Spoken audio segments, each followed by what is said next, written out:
So நமக்கு நார்மலாக வரக்கூடிய மூட்டு வலி நீ பெயினை எப்படி சிம்பிளாக எக்ஸசைஸ் பண்ணி குறைச்சிக்கலாம் அப்படின்னு இப்போ பார்க்கலாம். ஸோ ஃபஸ்ட்டு ஒரு டவல் ரோல் பண்ணி உங்களை முட்டி கடையில் வச்சுக்கலாம். கால் முட்டி தூக்குங்க. ஓகே, முட்டி கடையில் வச்சு ரிலாக்ஸாக இருங்க. உங்களோட முட்டியே இந்த டவலை அழுந்துற மாதிரி நீங்கள் அழுத்தணும். முட்டி வச்சு அழுத்துங்க. எஸ், இந்த மாதிரி அழுத்தி பிடிச்சி ஒரு 10 செகண்ட். ஸோ இது நம்ம ஒரு முறை பண்ணியிருக்கோம். இந்த மாதிரி நீங்கள் ஒரு 5லேருந்து 10 முறை நீங்கள் செய்யலாம். இது ஃபர்ஸ்ட் பயிற்சி. ரெண்டாவது பயிற்சி, உங்களோட குதிகால் கடையில் வச்சு குதிகாலை வச்சு அழுத்துங்க.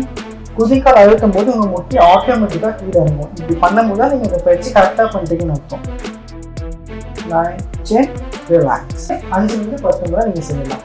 ஸோ நம்ம 3வது பயிற்சி பண்ண போகிறோம். இந்த பயிற்சியில் உங்களோட காலை உங்களால் முடிஞ்ச ரேஞ்ச் நீங்கள் மேலே முடிச்சுட்டு ஹோல்டு பண்ணி ரிலாக்ஸ் பண்ணுங்க. ரிலாக்ஸ். ஸோ நீங்கள் இந்த பயிற்சியும் 5லேருந்து 10 முறை நீங்கள் செய்யலாம்.